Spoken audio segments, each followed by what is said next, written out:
Hello and welcome back to the Arsenal Ramble, where today we're going to be talking about the 2-0 win against Wolves. Martin Odegaard's second half double was enough for Arsenal to take maximum advantage of Manchester City's shock defeat by Brentford and ensure that they will be top Christmas Day for the first time since 2007. But before we deep dive into this, Dom, how are you, mate? I'm really good, thank you, Dave. Not seen you since Wednesday night, so yeah. we've not really had an opportunity to do any podcasts since then. No. Not like we would want to No. shout about the result on Wednesday night, but yeah, I'm good, mate. How are you? Yeah, I'm all good. Thank you. Yeah, I've not been doing too much since that Brighton game, to be fair. You been up to much? I've actually been away with family this weekend, so that's why we didn't do a podcast. Yeah. On Thursday, but I went to the Lake District to Nice. Centre Parks, and Very It nice. was really good. Very expensive, Yeah. but It's good to get away. So it's good to get away. Yeah, and managed to catch the Arsenal whilst I was away, which is all well and good. So brilliant. So should we get right into it then? Talk about the 2-0 win. Yeah. So yeah, as I said in the intro, top of the league going into Christmas break. I think that was the main checkpoint, if you will, that Arsenal were aiming for, was to get to this point, being top. I think most fans would have been happy with the 2-point gap, not really expecting City to drop points against Brentford, but now it's a 5-point gap.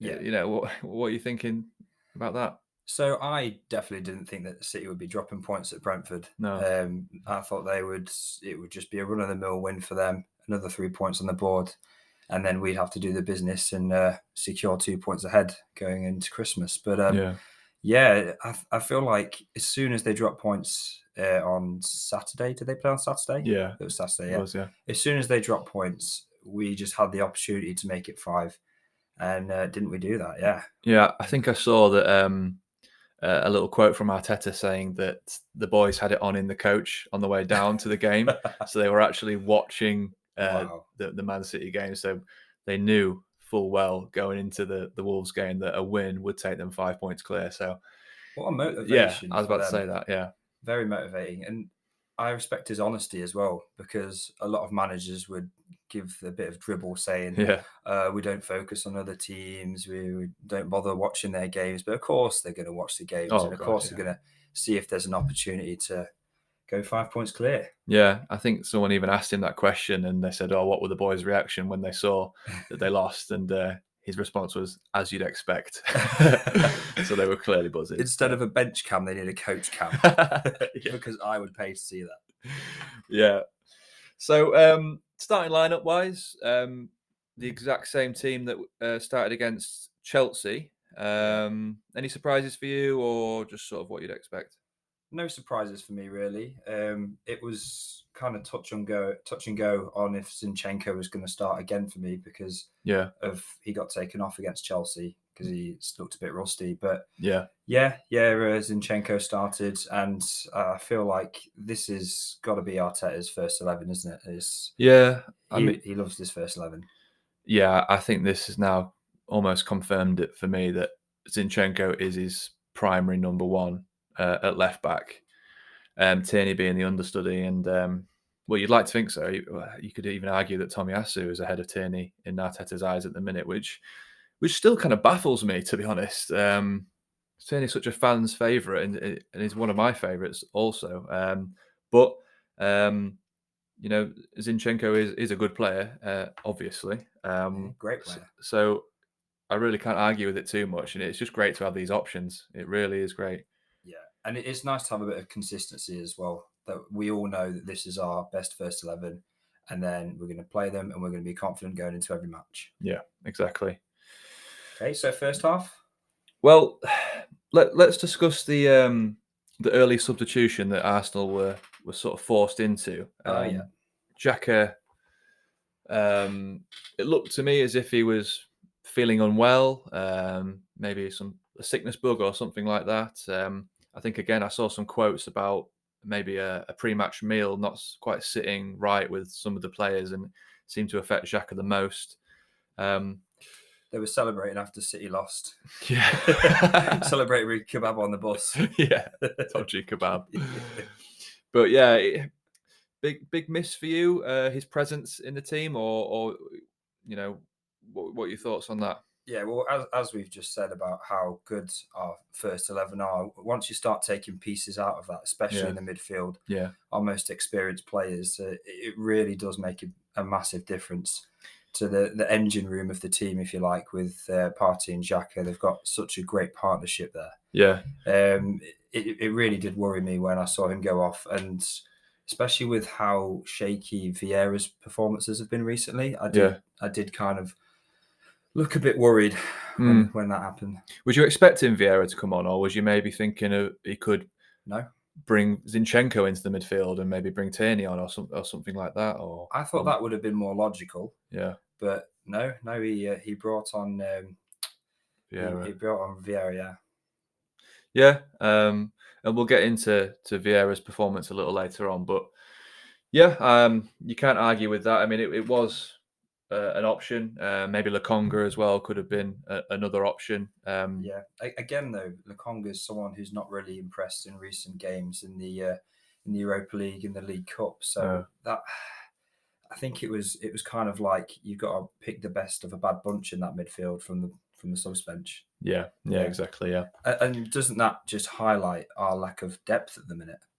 Yeah, I think going into games. I think you're spot on. Yeah, especially in that midfield area, there isn't really like for like replacements like we have at left back or like we have at right back, and it is a little bit worrying. But having said that, January transfer windows coming up. Who knows? We may strengthen, but we'll get into that a little bit later. Yeah. But first, let's continue discussing the first half. So, overall thoughts on the actual first half performance? Well, if we're going chronologically, I think we started off in control of possession, but we looked quite vulnerable on the counter. Yeah. I think the first thing that happened was Wolves had a penalty shout where they got in behind and Saliba is chasing back, and I think it's just on the edge of the box. But did he get ruled for offside? Or was it? Yeah, this is such a strange one because I still can't wrap my head around it, because to me it looked marginally offside. Yeah. And I guess you could argue the toss about that, but for me it looked offside. So when the pundits after the match were complaining that a penalty wasn't given or at least looked at by VAR, I don't quite get that, because if it's offside, it's obsolete. It's obsolete. Yeah, it's irrelevant what happens after that point. And we've seen that in other games. For example, when Gabriel got red carded, it got rescinded because of in that previous game in the season, it got rescinded because after a foul. Yeah.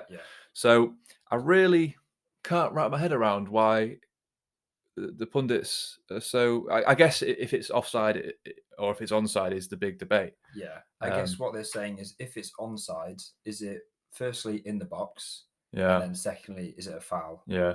I think it is a foul. Yeah, I think if it's onside, but then I'm not sure whether it's in the box or not. Yeah. So then it definitely was a heart and mouth moment when it happened for me. Yeah, I think we were lucky that it happened so early on in the game that sometimes in the ref's mind that big calls that early in the game that they don't really want to be drawn into them, so they sort of just gloss over it. So is it one of those where it's VAR not having enough to overturn the on-field ref's decision rather than it being the wrong decision? Yeah, I'd love to hear what the thoughts of VAR. I think it was Mike Dean that was on VAR. I'd love to hear the thoughts of his actual reasoning behind it all. Yeah. I've yet to see anything like that from him. However, I think we just got to chalk it up to it's just one of those. Some you get, some you don't. Yeah. And we've had that this season, haven't we? Yeah. Like I think that United game, we got one that we got chalked off. Exactly. Martinelli's early goal that actually cost us 3 points potentially in that game. So it is swings and roundabouts. So I don't think it's anywhere near the level of a bad call as that Martinelli one was. No, so exactly. And also it probably was offside, so it shouldn't matter anyway. Exactly. But so not long after that happened, Wolves actually had another counter-attack. Unfortunately, Ben White passed the ball across to Martinelli, who he just lashes at it instead of trying to control it. But I guess it was a bit behind him, wasn't it? It was behind him, yeah. He tried to control it, but really off-balanced and sort of played in.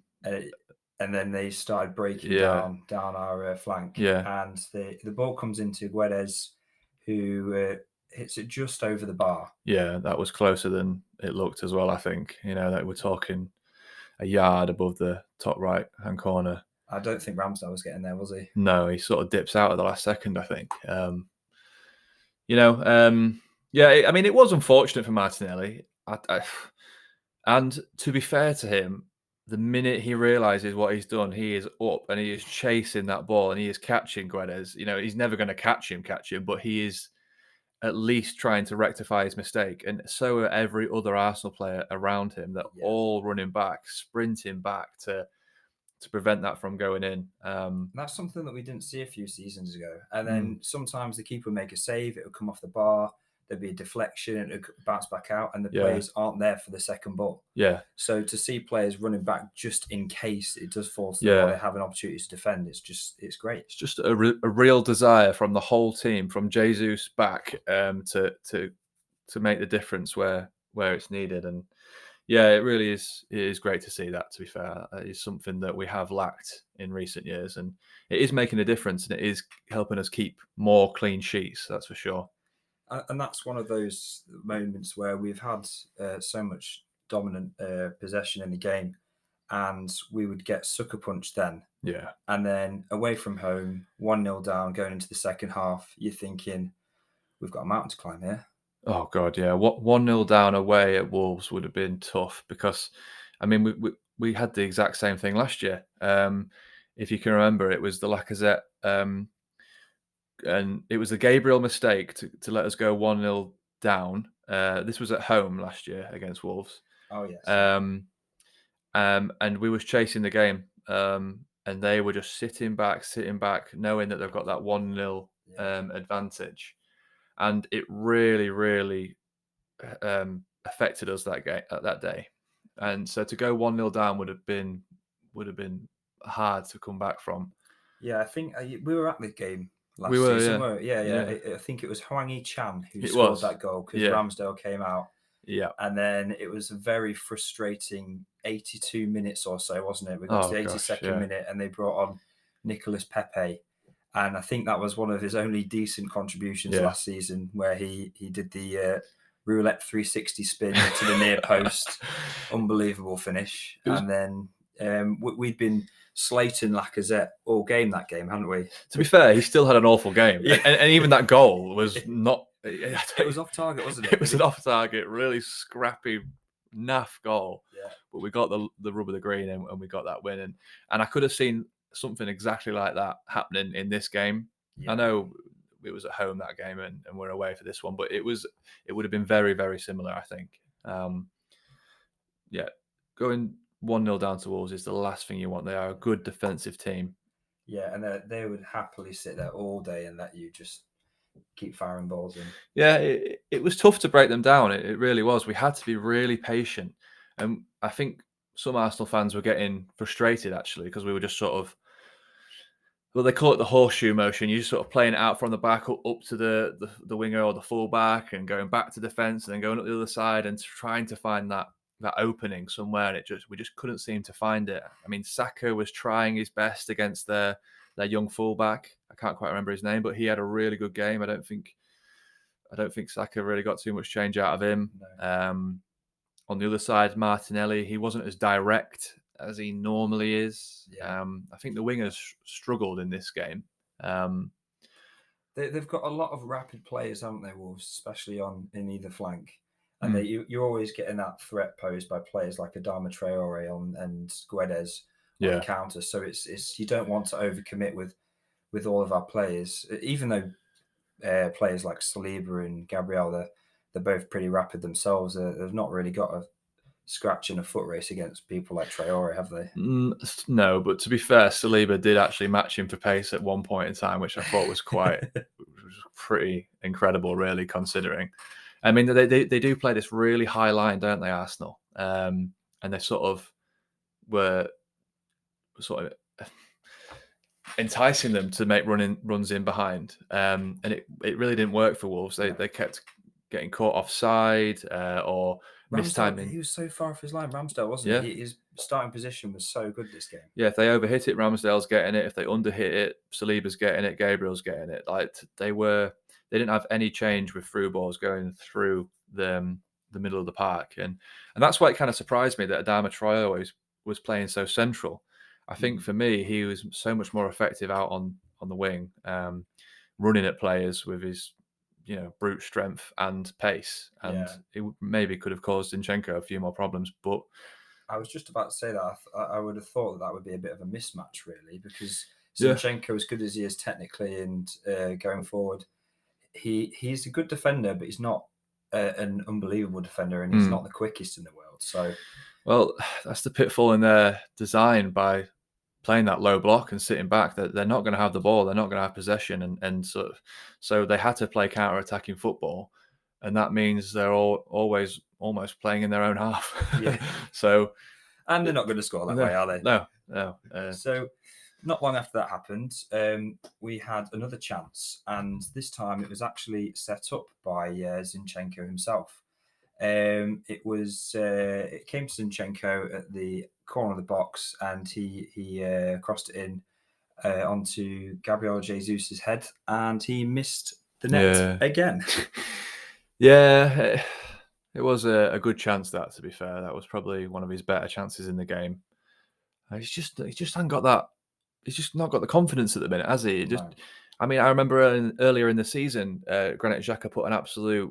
It was a good cross on his head, but he still had to generate a lot of power. I can't remember the game now, which game that was, but it was. He still had to generate a lot of power and loop it past whatever keeper it was. Yeah, it went back across goal. It went back across goal, and it was a great goal.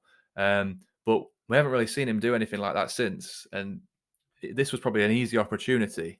To score than that one was. He just needed to glance the ball off his head and just to go far post. Yeah. I mean, we've said it in other podcasts, but he's just not got that confidence at the minute. I think it's 10 games now without a goal. But having said that, I was really impressed with his overall display.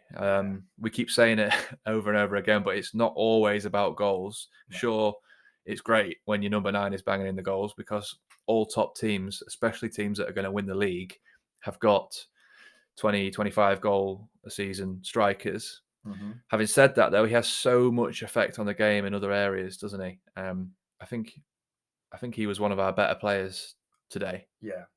I think a perfect example of that is the next match event that happened is where Martinelli, he cuts in from the left in our own half and plays the ball to Saka, who's rotated centrally, who brings the ball forward and then plays the ball into Jesus, who's on the left wing, who he then cuts back onto his right, and he has a good opportunity, but he misses again. But it just shows you that all three of our front three can just rotate and pick up each other's positions and set each other up. It's just looks so fluid at the minute. Yeah, I think that was the chance where he sort of picked it up and drove at the defence and was winding in and out. He's got such quick feet that, especially when he gets in the box, defenders do not want to try and lunge in for a tackle, because there's a good chance they're going to give away a penalty. Exactly. And it causes so much chaos that from that, other players can score, or penalties can be given, or or he can even score himself, and that is going to happen in games. It's just a matter of fact. It's just it will happen. Yeah, it will. It's just not happening at the minute. But I'm still just so impressed by what he brings to Arsenal. Yeah, and luckily, I do think a lot of fans agree with that. No one's really getting on his back about 10 games, no goals. No one's really everyone's seeing the positives, not the negatives in this situation. So exactly, and that actually brings us to our first goal. And it did start with Jesus on the left, and he cut in and he just delivered an absolutely exquisite through ball through to Fabio Vieira, who I thought at first he should have shot, and I thought, what's he doing? He's taking another touch. But it was almost Ozil-esque where he didn't shoot, took another touch, and then that opens the space for him to cross it across the box, and then Saka and Odegaard were queuing up at the back stick, and Odegaard put it in. Yeah, no, that at first I thought the exact same thing. I thought he took that extra touch a little bit too wide, and he made the angle too acute to shoot from. However, he was just sort of delaying for Saka and Odegaard to get into the box. So, that was a really good play by Vieira. And I'm really glad, actually, because he's another player that really needs a bit of confidence. Yeah. He's had some real lackluster performances of late.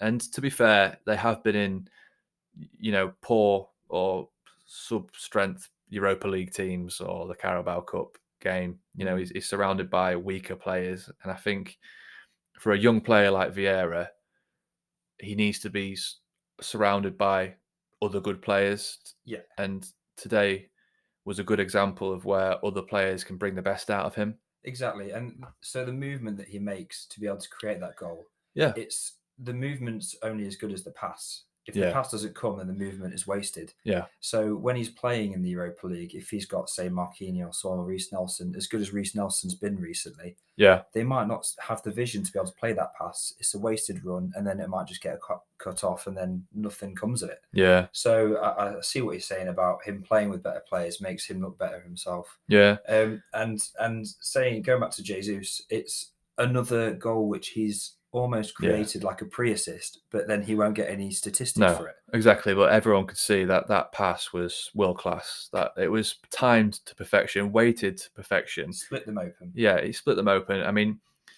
a split second later he's offside, and a split second before that he's not getting it. So it was a great pass, and it's exactly what you can do, especially in that final third. He's so deadly, so deadly. So he deserves all the credit, even though he's not building his statistics. Exactly, and all Arsenal fans can see that. Yeah, he's just a great player. So not long after that, the Wolves actually made a substitution, and they brought on a young lad at right back. It was his debut game, and he was up against Martinelli. And I think pretty much straight away he found out a baptism of fire against Martinelli. He'd run into the corner flag, trying to get the ball away, messed up a little bit, gave it to Martinelli on a platter, really, and he just drove it straight into the box. I do feel for that guy, actually. I can't remember his name now, to be honest, but he was very unlucky, actually, with that clearance. It was brilliant by Martinelli to sort of intercept that whilst also bringing that ball stopped it dead, and it allowed him to just drive with it. Bit of fortune. That comes with being such an aggressive presser, I guess. It was brilliant by Martinelli to create that, and what a lovely little back heel to set Zinchenko through. He found him in absolute acres of space. At first, I thought he was going to first time cross it, and then he reassessed. Thought, "Oh, I've got a bit of space here to drive into." Pick someone out. Yeah, drove into it. Tried to pick out. I think he tried to pick out Martinelli again for the reverse pass. Ends up ricocheting. I think Martinelli eventually gets a fairly tame shot off. Again, ricochets back out, and then Odegaard finishes really, really well, doesn't he? Yeah, it was a bit of pinball, wasn't it? It was a bit, yeah. And then when it comes to Odegaard, 9 players out of 10 would, as soon as the ball's dropping there, they would slash at it, and it would just go straight over the bar, or they wouldn't take the time to take a touch. But Odegaard has so much faith in his own ability. He thinks, I know I can take a touch here, and then I can just welly it one corner. It was a great finish, and it reminded me of a goal that Man City would score, just like a real, no panic. No panic. We're finishing this game off. We're not panicking at a 1-0 till full time. We're going to finish this game off, and they were 2-0 deserving winners in the end. And Yeah, I thought it was a cracking finish, and I am chuffed for Odegaard because I think that now brings him top scorer for Arsenal so far this season. Yeah. And that was something before the season started, we were saying that was the one area of Odegaard's game that we wanted to see him improving. Yeah. And we know he's got a brilliant pass on him. We know he can assist goals. He's very creative. For someone that doesn't like to shoot, being our top goal scorer is not bad to have, is it? But it's just his positional awareness is actually really, really good, and he goes about his game really quietly. Yeah. If you're not watching him, you don't see his brilliance, and he can sort of go under the radar of a lot of fans and even pundits. They don't quite see it because it's all just quietly. He's like a little magician that does it all behind the scenes. But he always starts the press as well, doesn't he? Yeah. He starts the press, and there's waves and waves of press, and it causes teams to make mistakes. But going back to that goal, when you're saying about his positioning, he's in the middle of the box with, you could draw a circle around him, 5 yards all the way around him, a diameter of 5 yards. Yeah. How's he found that space? You see, if you watch it closely, he actually sees that everyone's rushing to the 6-yard box, and he just drops off. He just drops off, and everyone just sort of runs away from him. He doesn't even have to move. He just knows that everyone's fixed on that ball watching, and he just drops off, gets the space, finishes easily. It's clever. Have football intelligence like that at 23. Is it 23? Something like that, yeah. To have football intelligence at his age and be our captain, Norway's captain, it just shows you how good the kid is. Yeah, he is. I'm glad he got the captaincy because he is that sort of player that is very deserving of a starting spot in our team for the next 10 years if he wants it. He's brilliant. He's brilliant. Right, so I think that brings the end of the first half. So we're just going to have a little break, and we'll see you in part 2.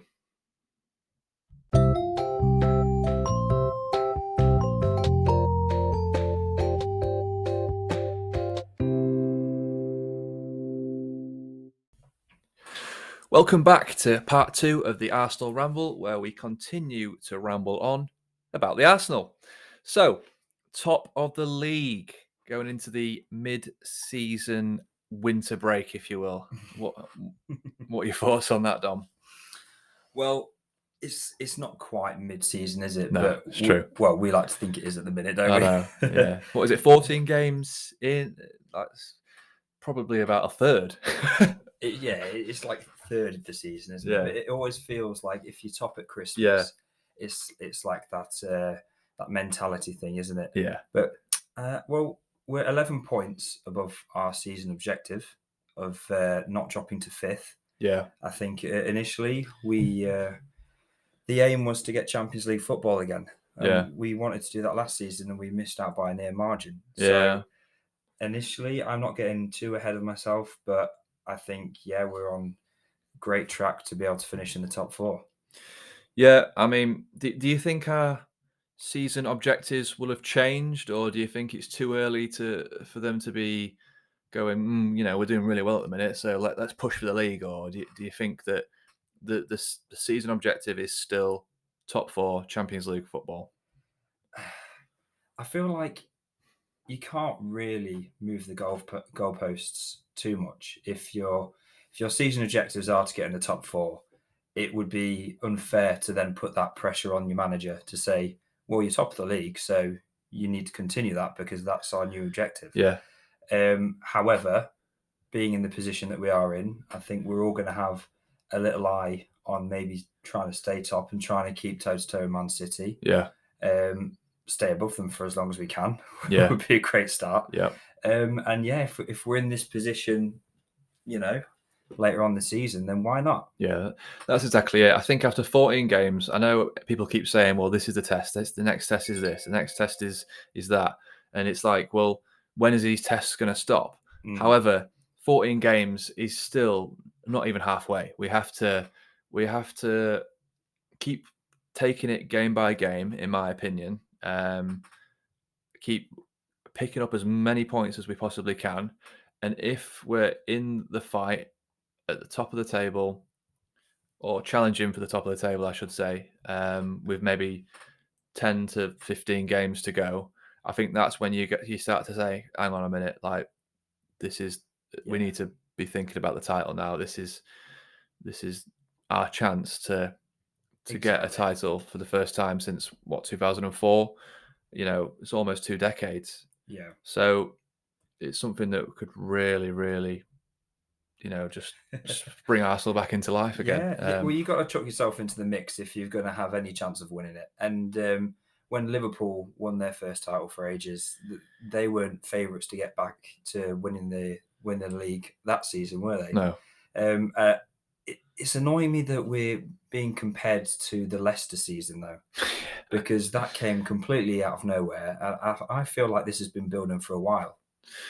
Yeah, so do I, to be fair. I mean, especially last season, we saw the sort of the green shoots, if you will. We saw where our promising performances were and the sort of promising players, and we saw the areas where we needed to improve on left back, for example, and we strengthened in the summer with Jesus, and he really has elevated us as a team.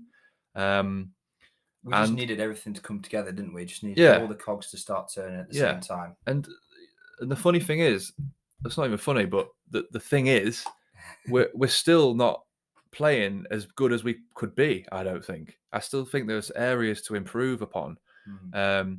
There's squad depth that can be improved upon in January, and that's a frightening prospect, to be honest. For other teams, yeah. For other teams, but it's a very exciting prospect for Arsenal and Arsenal fans. There's definitely other levels that we can get to, 100%. Yeah, and it's such a joy to watch. And as I say, you've got Newcastle that are in third place at the minute, and they're only 7 points behind top. And I don't think anybody that's not crazy would say that Newcastle are title contenders. No.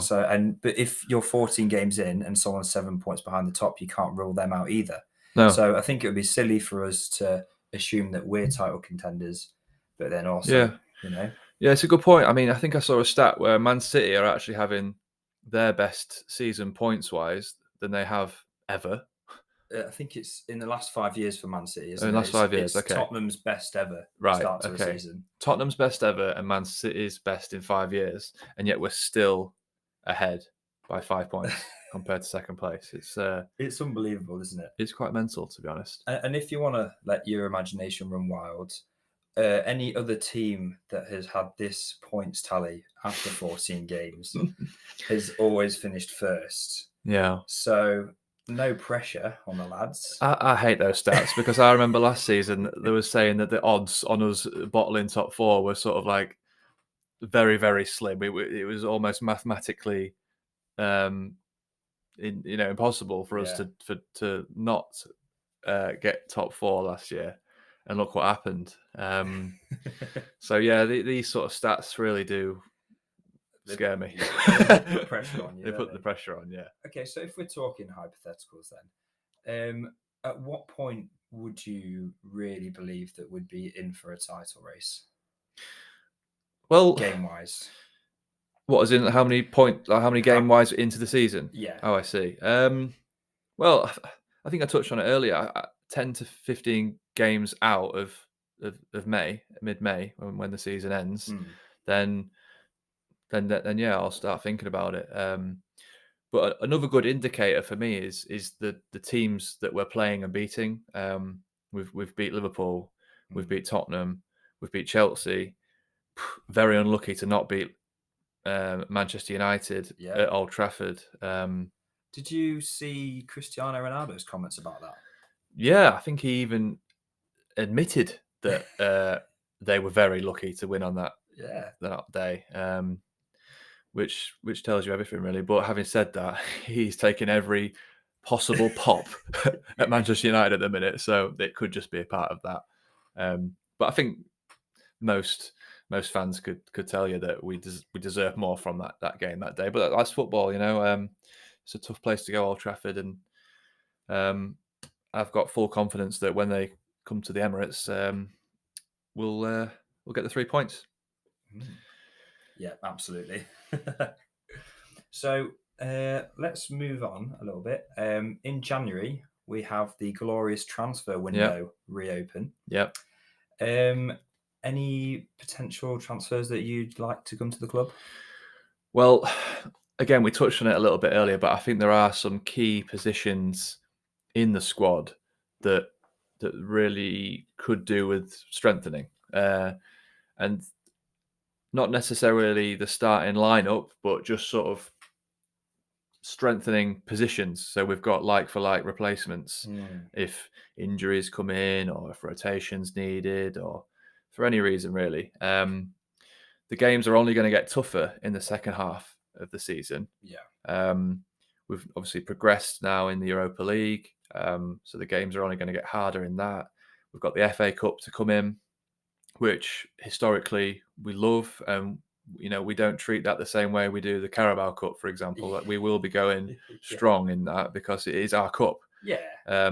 So we're going to be playing, starting lineup players in that. We're not going to be rotating heavily, I wouldn't have thought, unless we get some seriously lower league opposition. Yeah. I think Arteta loves the FA Cup as well. Yeah, he does. He's won it himself as a player, and he's won it for Arsenal as a manager.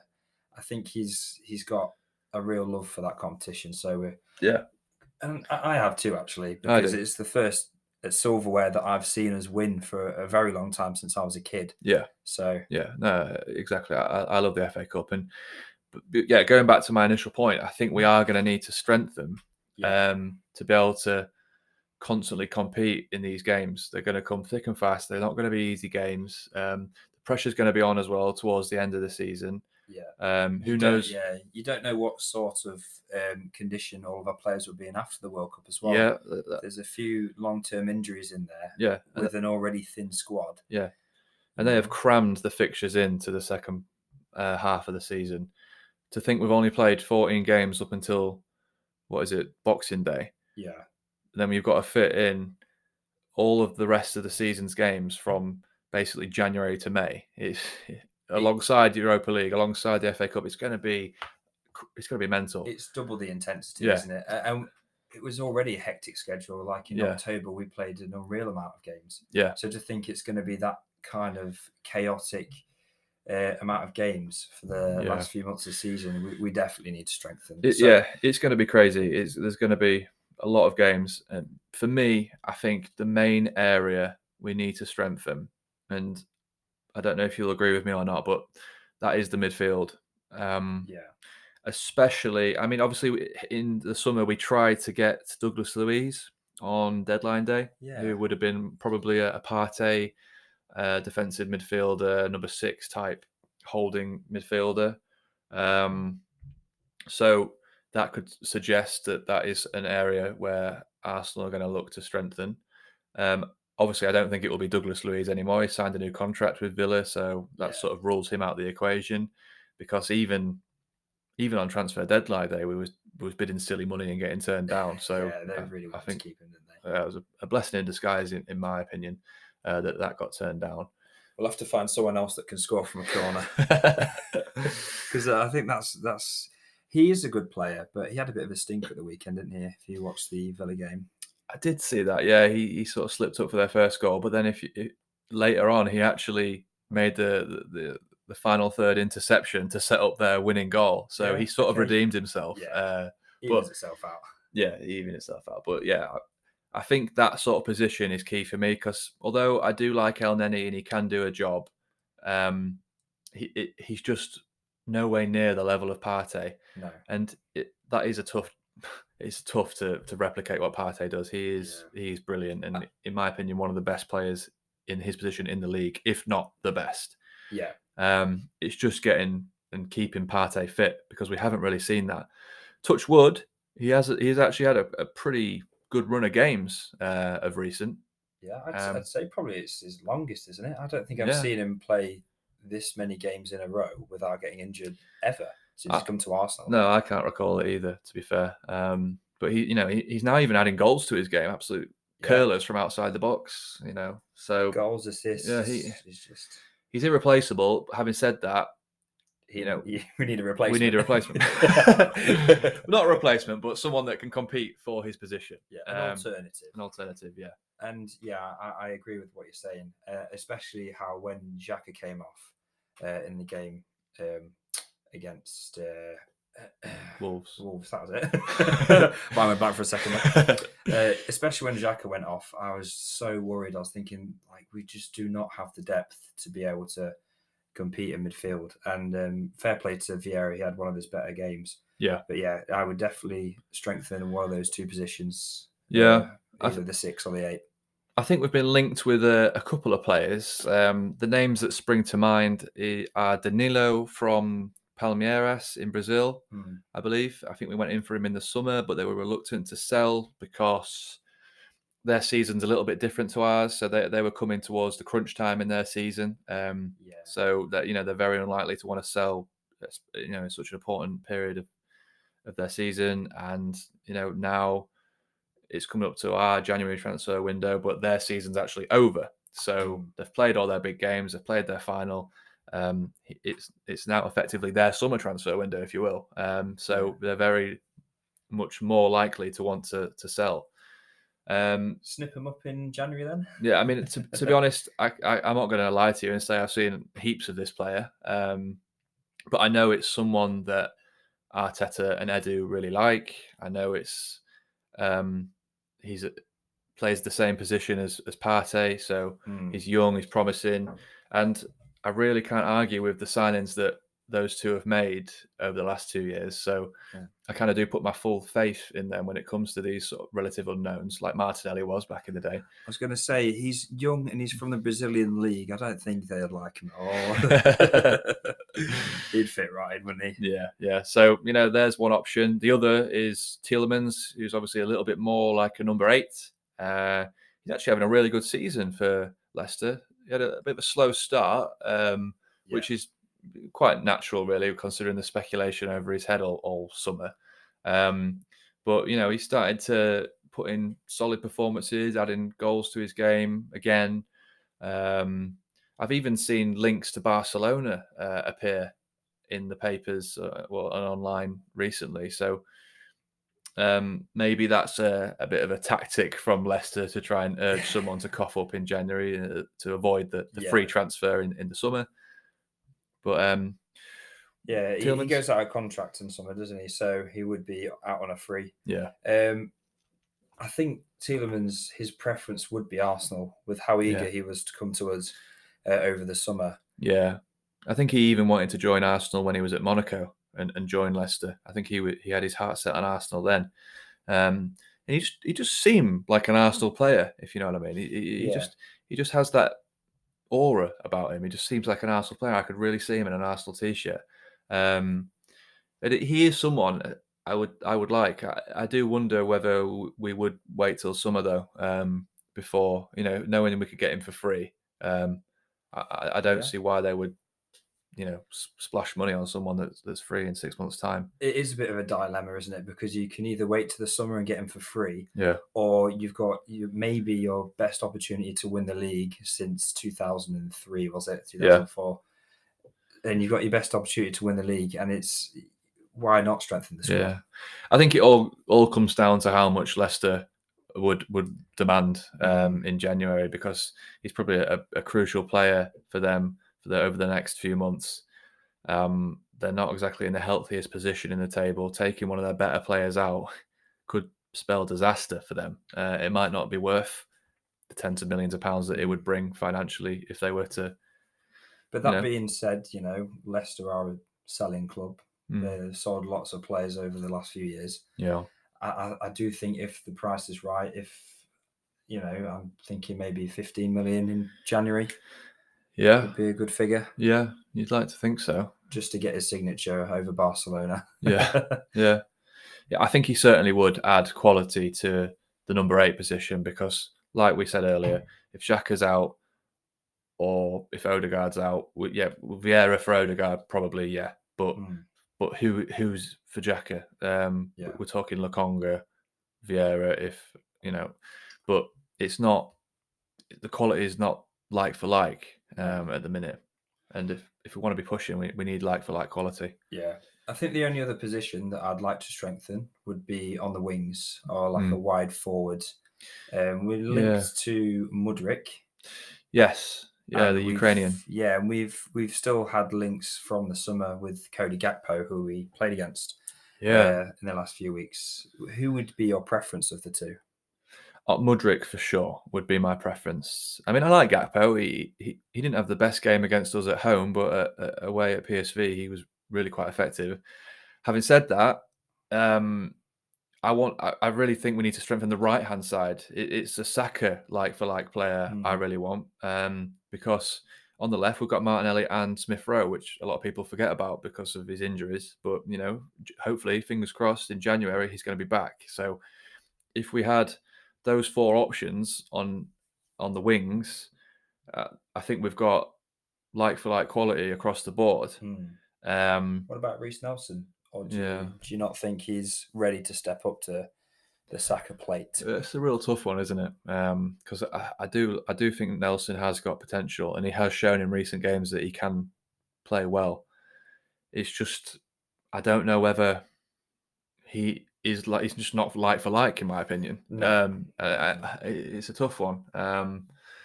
Players like Marquinhos, for example, I think they really do need a loan move.